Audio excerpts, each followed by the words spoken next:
नमस्कार, आप देखना शुरू कर चुके हैं भारत लाइव और ये ज़रूरी सूचना आपके लिए हम लेकर के आए हैं इसलिए कि जब से बिहार सरकार के आग्रह पर केंद्र सरकार ने रेल के द्वारा बाहर फंसे लॉकडाउन के बीच लोगों को वापस अपने राज्य भेजने की तैयारी और उसकी घोषणा कर चुकी है, उसके बाद से लोगों में अब आने की उत्सुकता बढ़ गई है। इस बीच में आपके लिए ये जानना बहुत ज़रूरी है कि आप कैसे वापस आएंगे अपने राज्य। रेल विभाग किसे लेकर के आएगी, ये भी आपके लिए जानना जरूरी है।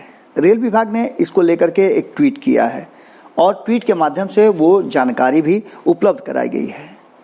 इसे आप उसी के अंदाज में सुनिए, कृपया ध्यान दें। विशेष ट्रेनें राज्य सरकारों द्वारा रजिस्टर्ड तथा नामित व्यक्तियों के लिए ही प्लान की जा रही है। कोई भी व्यक्ति किसी भी कारण से रेलवे स्टेशनों पर नहीं आए, किसी को भी व्यक्तिगत रूप से रेल टिकट नहीं दिए जाएंगे और न ही कोई व्यक्तिगत अनुरोध स्वीकार किया जाएगा। अब आप समझ सकते हैं कि रेलवे ने किस तरह से व्यवस्था की है।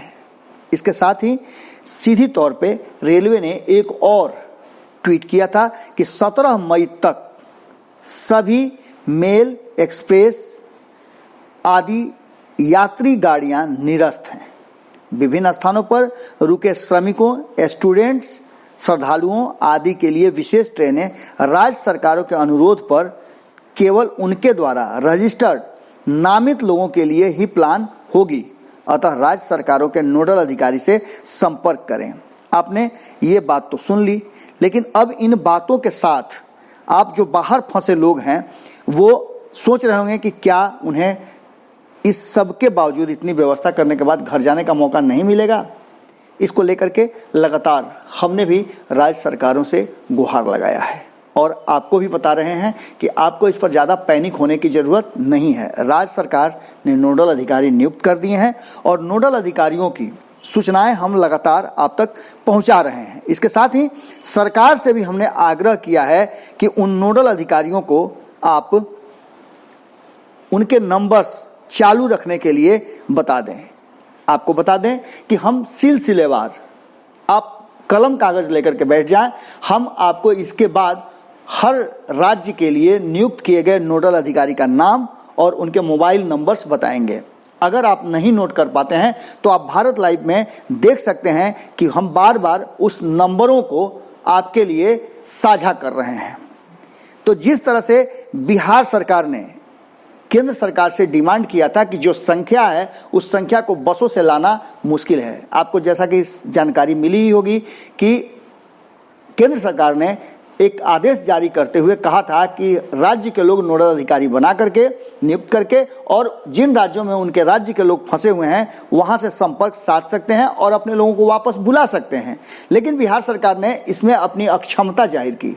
मुख्यमंत्री नीतीश कुमार की दूरदर्शिता ही थी कि उन्होंने सीधे तौर पे ये बात कहा केंद्र सरकार को कि संभव नहीं है कि निजी वाहनों से और बसों से लोगों को लाया जाए। अगर ऐसी प्रक्रिया शुरू होगी तो महीनों लग जाएंगे लोगों को लाने में और ये स्थिति काफ़ी दुखद भी होगी, इसमें खर्च भी ज़्यादा आएंगे और ऐसे संसाधन किसी भी राज्य सरकार के पास उपलब्ध नहीं है।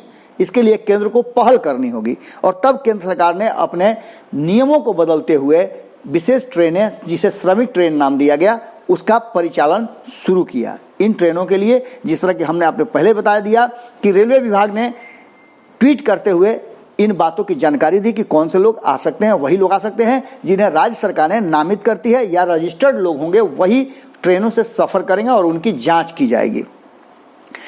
हर राज्य के लिए नोडल अधिकारी नियुक्त किए गए हैं और इसकी सूचना आप भारत लाइव पे देख सकते हैं। भारत लाइव ने इस नंबरों को साझा किया है। अब आपको बता दें कि इसके अलावे हम राज्य सरकारों से भी आग्रह कर रहे हैं कि राज्य सरकार एक सरल प्रक्रिया अपनाए। इन बातों को लेकर के अब कई राजनीतिक दल और खुद हमारे पास लगातार फोन आ रहे हैं कि हम कैसे आ सकते हैं। कई लोगों ने कहा कि हमने तो रजिस्ट्रेशन कराया है, कई लोगों का कहना है कि हमारा रजिस्ट्रेशन नहीं हो पा रहा है। ये स्थितियां निश्चित रूप से मुश्किल भरी हैं और लोगों में जब उनके पड़ोसी और अगल बगल में रहने वाले लोगों का रजिस्ट्रेशन हो जाता है और उनका नहीं होता है तो स्थिति उनके लिए और थोड़ा दुखद और पैनिक भी हो जाती है। इन सब बातों को लेकर के राज्य सरकार को चाहिए कि स्थितियों को थोड़ा और स्पष्ट करे और लोग कैसे आएंगे इसकी सूचनाएं अलग अलग माध्यम से प्रसारित करे और प्रचारित करे।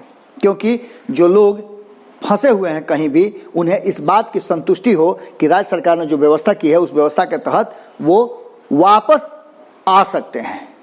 आपको बता दें कि इन सब बातों को लेकर के जहां मदन मोहन झा ने सवाल खड़े किए हैं, मदन मोहन झा कांग्रेस बिहार प्रदेश के अध्यक्ष हैं, उन्होंने कहा है कि सरकार को चाहिए कि जो लोग फंसे हुए हैं उन लोगों को सुविधाएं प्रदान करें और नोडल अधिकारियों का फ़ोन नंबर्स लगातार चालू रहे।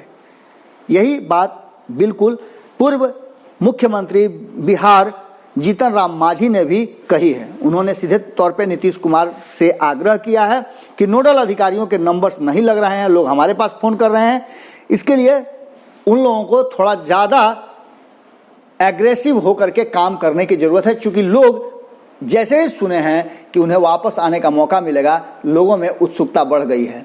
जानकारी नहीं मिलने पर लोग पैनिक भी हो सकते हैं, इसका ध्यान रखना होगा। बिल्कुल सरकार को चाहिए कि सरकार के अलग अलग एजेंसी और सरकार में शामिल मंत्री, विधायक या जो लोग भी सत्ता में शामिल हैं, उन लोगों का फर्ज भी बनता है कि वो अपने स्तर से सूचनाएं प्रसारित करें। अगर कोई भारत लाइव के माध्यम से भी अपनी बात रखना चाहते हैं और समझाना चाहते हैं कि किस तरह से लोग वापस आ सकते हैं, इसकी उन्हें जानकारी हो, तो हम स्वागत करते हैं उनका। वो वीडियो बना करके भेज सकते हैं या फिर हमसे संपर्क कर सकते हैं। हमारा नंबर है 7277765303 7277765303। आप इस नंबर पे हमें व्हाट्सएप कॉल कर सकते हैं या फिर अपनी वीडियो आप हमें व्हाट्सएप करके हमें सूचित कर सकते हैं। हम आपके वीडियो को उन लोगों के हित में और लोगों को धैर्य और संतुष्टि के लिए साझा करेंगे। जुड़े रहें भारत लाइव के साथ। खबरों का सिलसिला लगातार जारी है। बिहार में पहली ट्रेन आ चुकी है और अब लोगों की उत्सुकता और ज़्यादा बढ़ गई है। जो बाहर में फंसे हुए हैं, घर आने की जल्दबाजी लोगों के चेहरे पर आप देख सकते हैं। नमस्कार।